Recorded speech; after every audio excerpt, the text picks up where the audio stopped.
Nick, after the loss of key defensive leader Bobby Wagner, things were looking a little bit down for Seattle, at least in my head, but I'm an idiot sometimes, so I don't know what I'm talking about.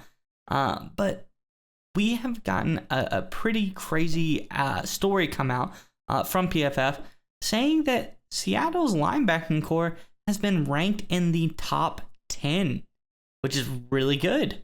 You know, I didn't know they had so many great young defenders in this linebacking core, but it's obviously really, really impressed me.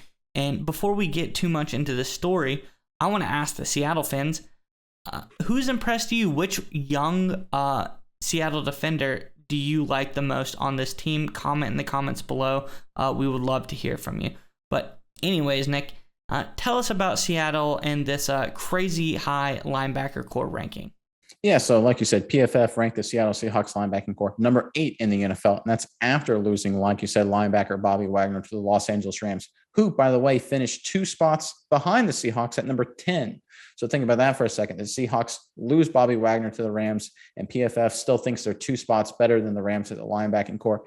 That speaks incredibly highly to what the guys at PFF and general football analyst community thinks of the linebacking group. And I bring up 2 guys that are going to make up the backbone of that group, and that's Cody Barton and Jordyn Brooks. Brooks had kind of a big explosive year coming out party last year, was really, really productive. I know you've got some more information on Brooks. Can you got any more details of what he was like last year?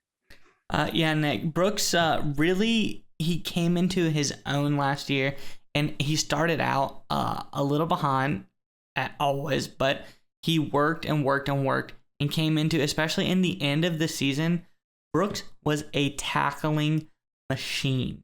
Okay, he was able to suck up tackles all over the field, and the other thing he really excelled at is playing the run. And I want to point out the game at the very end of the season against the Arizona Cardinals, divisional rival, always going to be a tough game.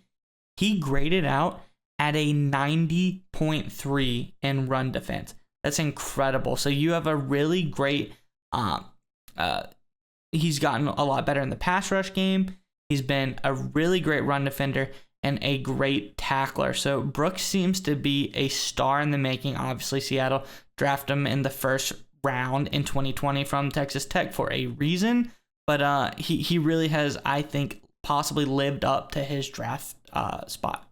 Oh, you make a great point about him being a tackling machine. He actually led the NFL in solo tackles last season. That's a pretty impressive feat, obviously, for anybody, let alone a young player like Brooks. But I want to kind of focus on Cody Barton here a little bit because he was buried behind the depth chart behind Bobby Wagner and KJ Wright for a number of years. But you talked about the strong finish to the season for Brooks. How about Barton? The last 2 games of the season had 18 total tackles, 9 per game if that averages out over the course of the season.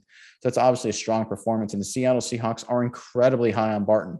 One Seahawks talent evaluator said this, according to ESPN. I think people are going to be surprised at how well he plays.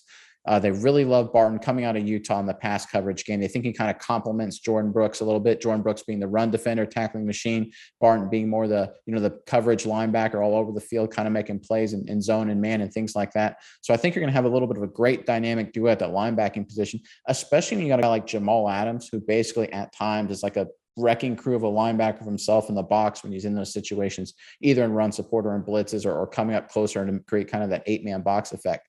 But let's talk about the Seattle Seahawks youth movement for a defense. I feel like every week we find another exciting young Seahawks defender, whether it's Kobe Bryant, whether it's Boyo Mafe. Like, I feel like the NFL is kind of sleeping a little bit on how young, athletic, and fast the Seattle Seahawks defense is going to be. Yeah, I think this is Pete Carroll's piece de resistance, so to speak, of obviously he cultivated that legion of boom and really did a lot with that defense and the drafting of all of those players. But then he comes back and people say, oh, he lucked into that, he was gifted those lucky picks. But this is I feel like he's moved on from all of the high power defenders and really came in and drafted a lot of young guys, brought in his own free agents, and he's making another top tier defense on the other side of the ball that's going to grow and become better and better as the season goes on. And obviously they have some weapons on the opposite side of the ball, obviously Tyler Lockett, DK Metcalf. So I think the Seahawks are looking pretty good this season. I don't think they're going to, potentially make the playoffs or anything like that, but they're like a quarterback and a couple of key offensive pieces away from being a pretty solid team. All right, Nick, it's time to get your internet privacy back today on every device you own in any country you want. Don't let anyone but you control your internet. NordVPN keeps you safe from prying eyes wherever you go online with their military-grade encryption. Is your favorite Netflix or streaming content blocked in the US? You can simply connect to one of the many countries available with NordVPN and get the access you need. That's right, Maya. So right now, get our exclusive NordVPN deal here at nordvpn.com/SMI. It's risk-free now with NordVPN's 30-day money-back guarantee. Again, get that exclusive deal, nordvpn.com/SMI.